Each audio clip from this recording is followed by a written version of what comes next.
뜻인지 여러분 모르잖아요. 근데 여러분 히브리어는 달라요. 그러니까 이걸 어떻게 부른 거냐면 다니엘이라고 부르면 하나님은 나의 재판장, 그럼 얘가 예 하고 대답하는 거예요. 그러니까 이게 이름을 부른다는 것은 뭘 의미하냐면 완전한 신앙적 고백이 다 들어가는 거예요. 하나님은 나의 재판장. 몇 번이나 들었겠어, 이 이름을요. 수없이 많이 듣잖아요. 그러니까 태어날 때부터 아이고 예뻐라, 다니엘 아이고 예뻐, 그런 게 하나님은 나의 재판장 아이고 이뻐라 이렇게 말하는 거예요. 그러니까 이 다니엘은 크면서부터 자기 인생의 재판장이 누구라는 것을 철저하게 수없이 들었겠어요? 예, 하나님이 자신의 재판장으로 수없이 들은 거예요. 하나냐는 무슨 뜻이냐? 하나님은 자비로우시다는 뜻이에요. 그러니까 하나냐는 태어나면서부터 하나님은 자비로우시다 예 하고 사는 거예요. 하나님은 자비로우시다 일어나라. 하나님은 자비로우시다 밥 먹어. 하나님은 자비로우시다 학교 갔다 와라. 이렇게 말하는 거예요. 미사엘은 누가 하나님께 속했는가? 아사랴는 하나님께서 도우신다.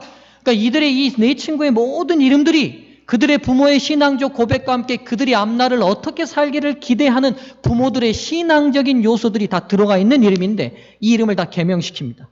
다니엘이 뭘로 바뀌었습니까? 벨드사살. 무슨 뜻일 것 같아요? 이 바벨론의 최고의 신의 이름이 뭐냐면 벨신입니다. 벨이여 그의 생명을 보호하소서. 이런 뜻입니다. 사드락은 무슨 뜻이냐면 정확히 알 수는 없지만 태양의 영감이라는 뜻이에요. 메삭은 무슨 뜻이냐면 아쿠신 같은 분이 어디 있는가? 아벤느고는 느고의 종이라는 뜻입니다. 그러니까 지금 결정적으로 그들의 신앙적 고백의 마지막 최후의 보루인 이름까지도 싹 바뀌어서 이방 신들에 대한 이름으로 그들의 이름까지 다 개명됐어요. 그러니까 지금 다니엘 1장 1절부터 7절까지는 하나님의 나라인 이스라엘이 얼마나 철저히 무너졌는지를 우리에게 보여주고 있습니다. 다 무너졌어요. 나라도 잃었고요. 부모도 잃었고요. 언어도 잃었고요. 먹는 음식까지 다 잃었습니다. 거기다가 자기의 이름까지도 다 바뀌었습니다. 그런데 놀라운 건 뭐냐면 이렇게 다 무너졌는데 쓸 게 더 이상 없을 것 같은데 이 다니엘서는 1장으로부터 다시 시작되고 있습니다. 하나님의 역사는 때로 인간의 눈으로 볼 때 모두 다 무너진 것 같이 보이는 그곳에서 다시 시작된다는 것을 다니엘서가 우리에게 오늘 보여주는 것 같습니다. 여러분 세상의 거대한 조류 앞에 기독교인으로 살아간다는 게 얼마나 초라하고 작은지 혹시 느낄 때 있으신가요?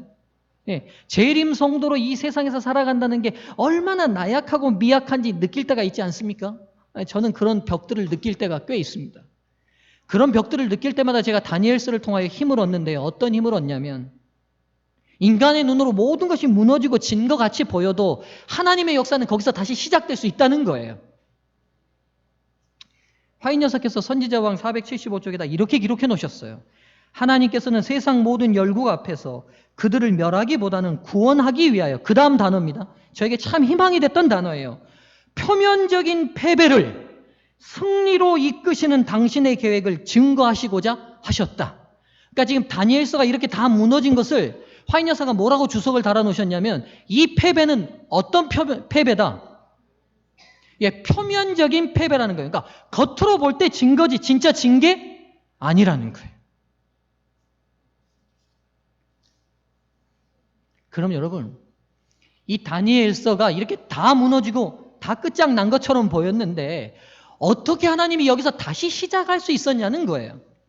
8절에 누가 등장합니까? 이렇게 다 무너졌는데 우리가 잘 알다시피 다니엘이 등장합니다.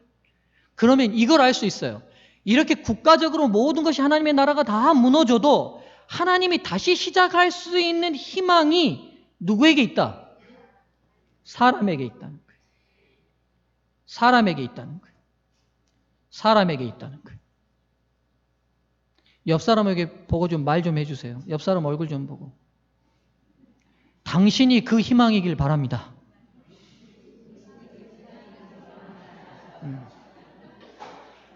목사가 시켜서 하긴 하지만 얼굴에 희망은 하나도 없어. 당신이 그 희망이길 바랍니다. 네. 자녀들에게 해주세요. 네가 그 희망이면 좋겠다. 맞습니다. 다니엘서가요, 다 무너진 이야기로 시작하는데 이 무너진 이야기가 다시 시작될 수 있었던 이유가 뭐냐면 이제 20살도 되지 않은 이 청년들 4명으로부터 다시 시작됩니다. 그런 의미에서 우리 소중한 교회 청년들, 여러분이 그 희망이면 좋겠습니다.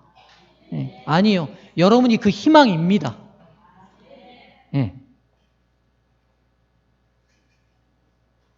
다니엘과 네 친구에게로부터 다시 하나님의 역사가 시작되는 기틀을 성경이 주목하고 보고 있죠. 근데 여러분, 다니엘이 여기서 왜 희망이 됐냐는 거죠. 왜 희망이 됐어요, 여러분?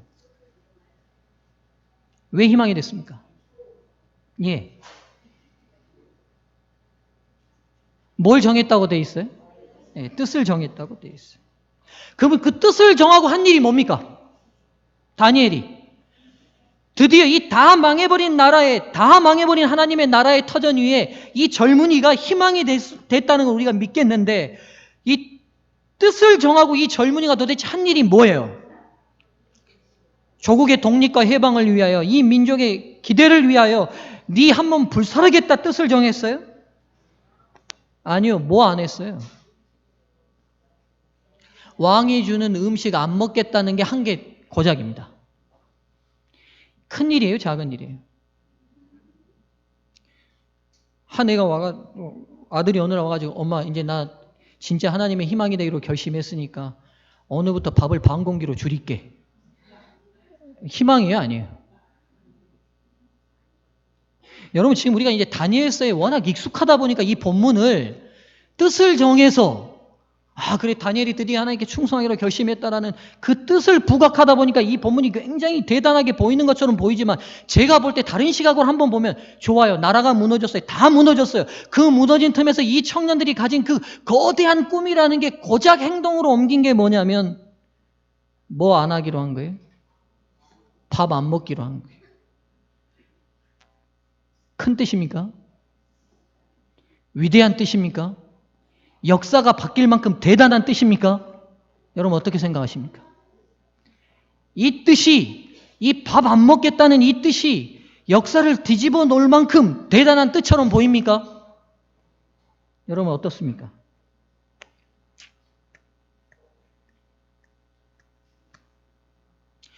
제가 볼 때는 아닌 것 같은데요. 하나님이 볼 때는 그러셨던 것 같아요. 아주 작은 일이잖아요.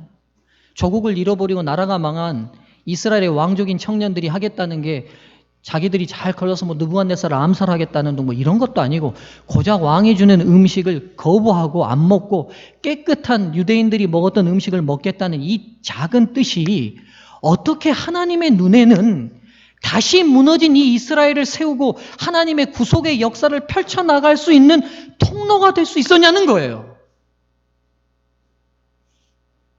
화인 여사의 주석을 좀 보죠. 선지자와 왕입니다. 다니엘과 그의 세 친구들이 왕이 주는 음식 먹지 않고 신선한 음식을 먹겠다고 이 결심을 화인 여사가 이렇게 기록해 놓으셨어요. 하나님께서 다니엘과 그 동무들을 바벨론의 위대한 사람들과 교제하게 하셔서 그들로 우상 숭배자들의 나라에서 당신의 품성을 나타낼 수 있게 하셨다. 굉장히 큰 일을 계획하셨어요.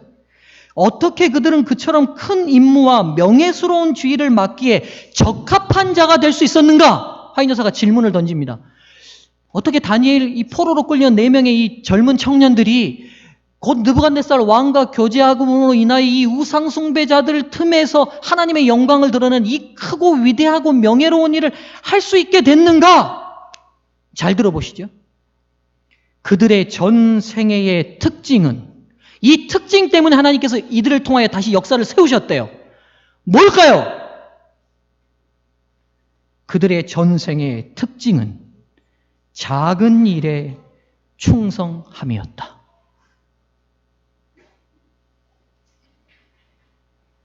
때로 뭔가 큰 게 있을 것 같아서 막 성경을 연구하고 들어파볼 때 허무할 때가 있어요.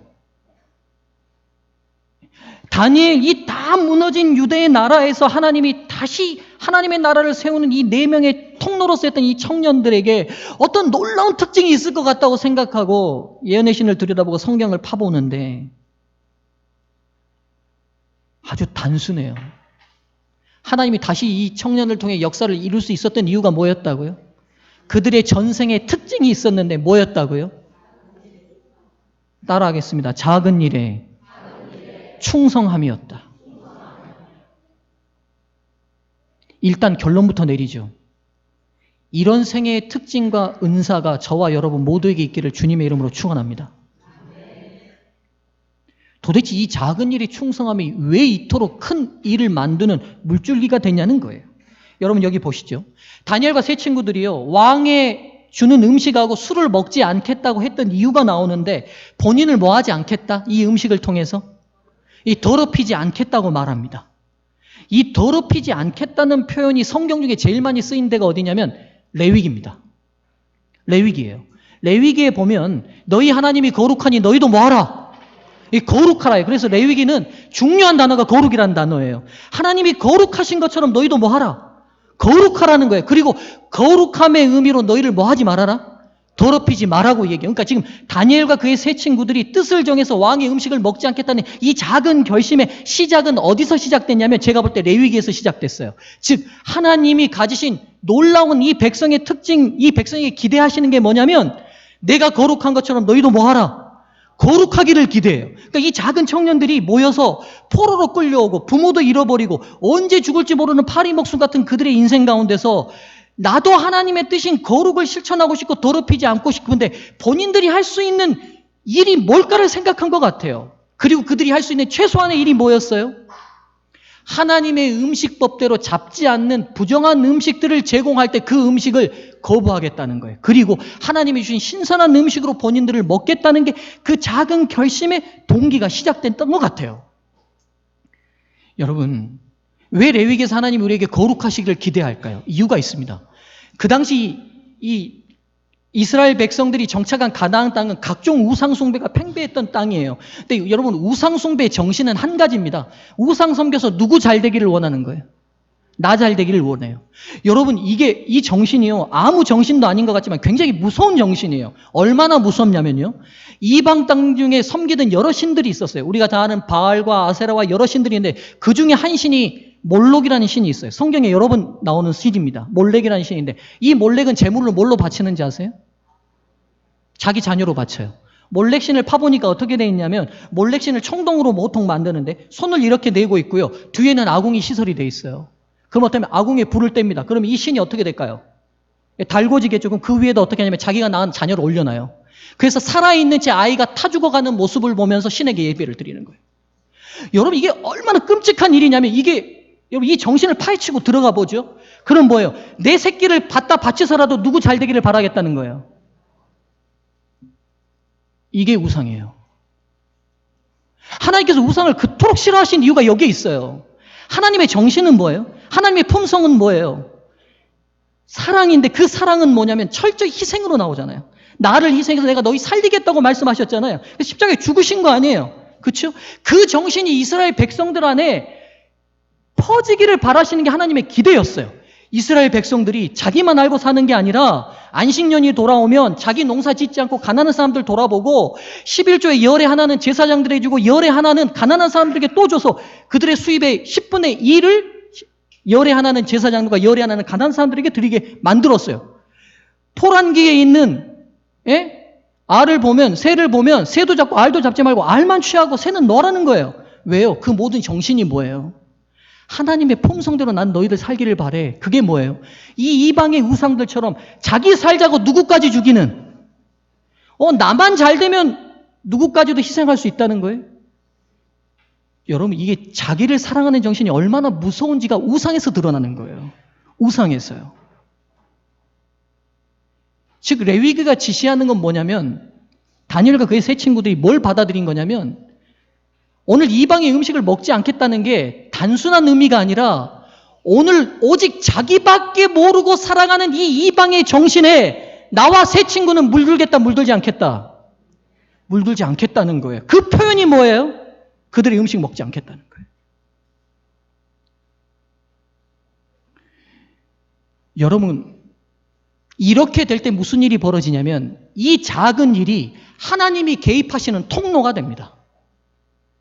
통로가 돼요. 여러분 하나님이 모든 일에 우리를 도우실 수 있을 것 같아요? 제가 지금 굉장히 위험한 발언을 하는 것 같죠? 모든 일에 하나님이 우리를 도우실 수 있어요? 아니요. 하나님의 뜻에 철저히 순종해야지만 도우실 수 있어요. 왜냐하면 우리는 지금 소송 중이에요. 무슨 소송 중이에요? 사단이 검사로 끊임없이 죄인인 지구에게 하나님 죄인에게는 은혜를 베푸지 않으시는 게 하나님의 공의라고 고소하고 있어요. 그 고소를 피해 가시면서 우리를 구원하시다 보니까 이 구원이 이렇게 지루하게 공방이 계속되는 거예요. 아무 때나 도우시면 사단이 뭐라고 나오냐면 하나님 반칙이라고 나와요. 당신의 품성은 공인데, 보좌의 기초가 공인데 당신의 뜻대로 살지 않는 이들에게 왜 축복하시냐고 사단이 엘로카드 들고 나오는 거예요. 그러니까 하나님께서 도우시고 싶어도 간절한 마음으로 그 사단이 하는 형벌을 그대로 지켜보실 때가 많아요. 근데 이 세 친구가, 그리고 다니엘이 오직 하나님의 이 거룩한 품성대로 살기를 결심하고 이 작은 일을 행동으로 옮겼을 때 누가 개입하실 수 있는 통로가 열린 거예요? 하나님이 개입하실 수 있는 통로가 열린 거예요. 사단이 더 이상 반론을 제기할 수 없어요. 왜요? 이들이 이 작은 일을 통하여 하나님이 만물의 주인이시며 제 생애의 온전한 주인이심을 고백했기 때문에 나는 주인으로서 언약주로서 이 언약 백성을 돕는 게 내 사랑과 공이다라고 개입하시는 거예요. 이 작은 일이 통로가 돼서 느부갓네살이 바뀌고 바벨론이 바뀌는 역사의 물줄기를 바꾸는 통로가 된 것입니다. 사랑하는 성도님들이시여, 하나님을 사랑하는 마음으로 시작되는 작은 일이 만들어내는 엄청난 위대함을 오늘 다니엘의 삶 속에서 들여다보시고 여러분의 생애에서 적용되기를 간절히 바랍니다.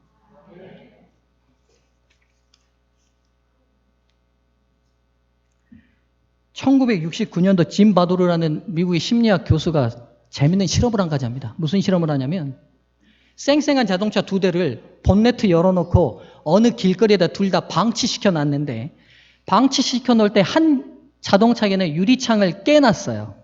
그리고 한 대는 멀쩡한 유리창으로 그대로 본네트 열어놓고 방치를 시켰는데, 관찰 카메라를 통해서 지나다니는 사람이 어떤 행동을 하는지를 발견하기 시작하는데, 무슨 일이 점점 벌어지기 시작하냐면 깨진 유리창 차를 그냥 아무 관계 없는 사람들이 지나가면서 어떻게 할 것 같아요? 가만 놔두고 갈 것 같아요? 어떻게 할 것 같습니까, 여러분? 배터리 훔쳐가고요. 타이어 빼가고요. 더 이상 훔쳐갈 게 없으니까 이 사람들 이번에는 어떻게 하냐면 지나가면서 계속 치고 빠개고 해서 이 차를 완전히 못쓰게 만들어버리는 거예요. 그런데 깨지지 않는 유리창 차는 그대로 있는 거예요. 이 실험을 하고 난 다음에 10여 년이 지나고 난 다음에 범죄 심리학자인 제임스 윌슨하고 조지 켈링이라는 사람이 이 실험에 착안해서 한 가지 이론을 발표해요. 깨진 유리창 이론이에요. 이게 뭐냐면 아주 사소하게 보이지만 그 사소한 작은 흠집이 점점 더 많은 무질서도와 범죄를 가중시킨다는 범죄학 이론을 발표합니다. 그게 무슨 말이냐면 건물이 있어요. 유리창이 하나 깨져 있어요. 그러면 사람들이 그냥 지나가는 게 아니라 그 깨진 유리창 보고 나머지 썽썽한 유리창도 어떻게 한다는 거예요? 깨고 지나간다는 거예요. 이게 실험으로 검증이 된 거예요. 그리고 난 다음에 1990년에 미국에 뉴욕주는 범죄가 너무 심했대요. 1990년도만 해도. 근데 그때의 경찰청장서장으로 임명된 사람이 이 범죄율을 낮추고 싶은 거예요. 근데 이 사람이 무슨 이론을 접했냐면 깨진 유리창 이론을 접한 거예요. 아주 사소한 일이 끝내는 확대되고 번안돼서 무질서도가 증가하는 거다. 그러니 이것의 변화를 위해서는 뭐부터 막아야겠다. 작은 일을 시작해보자. 그리고 뭘 시작했냐면 뉴욕은 지하철에 그렇게 낙서가 많다면서요. 그래서 낙서 지우기 운동을 시작했어요. 낙서 지우기. 그리고는 CCTV를 지하철역에 다 설치해서 낙서하는 사람은 끝까지 쫓아가서 벌금을 먹였어요. 그래서 낙서를 다 지우기 시작했더니만 놀라운 일이 벌어지는데 범죄율이 점점 뚝뚝뚝 떨어지는 거예요. 뭘 지웠는데요? 처음에 이 서장이 낙서 지우겠다고 하니까 범죄율 내리라니까 뭐 하고 있어요? 전라도 표현대로 헛짓거리 하고 있어요. 사람 동원해서 뭐 지우고 앉아있어요? 경찰관들이? 총 차고 뭐 지우고 있어요? 낙서 지우고 있어요. 이게 떨어지겠냐고요. 근데 여러분요, 범죄율이 이론으로 해서 깨진 유리창 이론이 이론으로서 확실하게 정립이 돼버려요. 작은 일이 엄청난 일을 만드는 시작과 태동이 될 수 있다는 거예요. 여러분, 이런 일이 또 있었어요. 사례가 엄청납니다. 캐나다에 리치몬드라는 경찰서가 있었어요. 근데 이 도시는 청소년 재범률이 65%예요. 그러니까 청소년들이 범죄를 하고 나면 다시 재범할 확률이 65%나 돼요. 그러니까 또 재범을 하는 거예요. 이거 어떻게 바꿔볼까? 그래서 경찰서장마다 바뀔 때마다 강한 법령을 만들었어요. 실행해도 재범률이 떨어져요, 안 떨어져요? 안 떨어져요. 한 경찰관이 와가지고 새로운 아이디어를 한 가지 냈어요. 무슨 아이디어를 냈냐면 파지티브 티켓이라고 해가지고 칭찬 스티커를 발부하자는 제안을 했어요. 이게 뭐냐면 모든 경찰관들은 법규를 어기면 티켓을 발부다 하잖아요. 딱지를 주잖아요. 이 딱지를 그렇게 하지 말고 청소년들이 뭔가를 잘했을 때 경찰관들이 보고 있다가 칭찬 스티커를 발부하자고 제안을 한 거예요. 가령 예를 들면 파란불이 있으면 빨간불이 있으면 애들이 건너가지 않고 있으면 경찰관이 딱 보고 있다가 너 교통법규 지켰네 하고는 칭찬 스티커를 주는 거예요. 그럼 이 칭찬 스티커는 그 마을의 피자집이나 영화관에서 바꿀 수 있어요.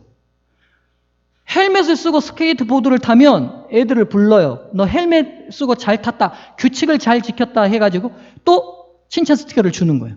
점점 이러면서 무슨 일이 벌어지기 시작했냐면 청소년 재범률이 뚝뚝뚝뚝 떨어지는데 10년 안에 몇 프로로 줄어버렸냐면 65%의 재범률에서 8%로 줄었어요. 8%로.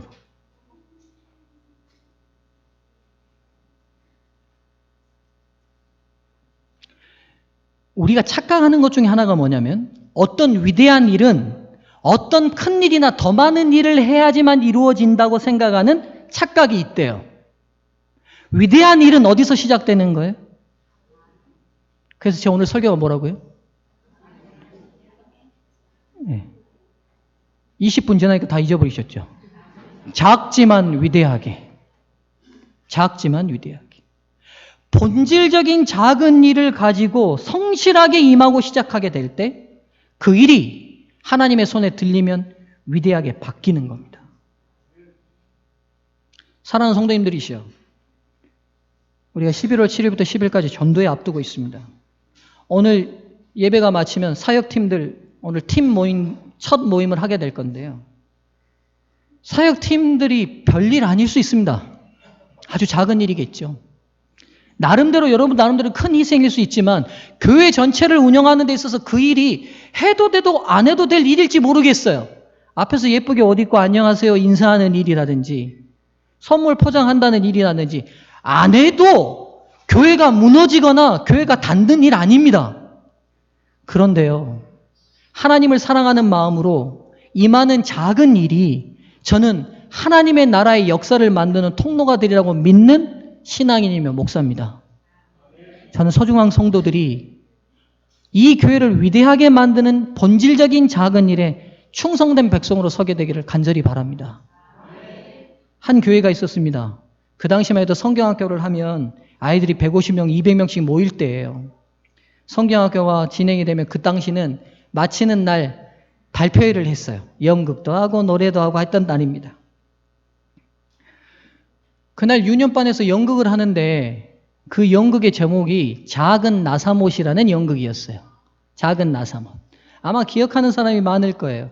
설교 단상도 나오고 마이크도 나오고 성경책도 나와요. 그리고 각자 교회에서 자기들이 위대하다고 얘기하는데 한 조그마한 나사못이 나와요. 근데 그 나사못이 뭐라고 그러냐면 이 나사못은 아무리 생각해도 자기가 하는 일이 별로 없어요. 그리고 나머지 친구들이 니는 도대체 하는 일이 뭐냐고 막 타박을 줘요. 근데 이 목사님이 아니야 나사못도 아주 중요한 일을 하고 있어라고 하는데 애들이 다 동의 안 해요. 단상도 성경도 다 동의 안 해. 그런데 무슨 일이 벌어졌냐면 교회에 갑자기 비가 많이 쏟아졌어요. 그랬더니 이 나사못이 빠져있는 그 부분에서 뭐가 새기 시작해요? 비가 새기 시작하다 보면 성경도 적고 단상도 적고 마이크는 감전의 위험이 있고 난리가 났어요. 그래서 이 중요한 사람들이 다 누구를 찾기 시작했냐면 나사못을 찾기 시작해요. 나사못이 드디어 그 자리에 딱 들어가는 순간 비는 새지 않고 성경도 단상도 마이크도 다 안전한 교회가 됐어요. 그 연극에서 목사역을 맡았던 초등학교 2학년짜리 아이가 다른 배역에 비해서 대사가 별로 없어요. 목사는 그 중요한 주인공은 나사 모시고 목사는 옵션이었어요. 몇 마디 없어요. 그러지 마, 뭐 이런 거밖에 없어요. 나사못도 필요할 거야, 뭐 이런 거. 성극이 마치고 집사님들이 다 칭찬하는데 이 초등학교 2학년 남자아이한테 너 참 잘했다, 훌륭하다 하면서 성경학교가 끝났는데도 불구하고 꼬마 목사라는 별명으로 여러 달을 불러줬어요. 그리고 그 꼬마가 여기 서 있어요.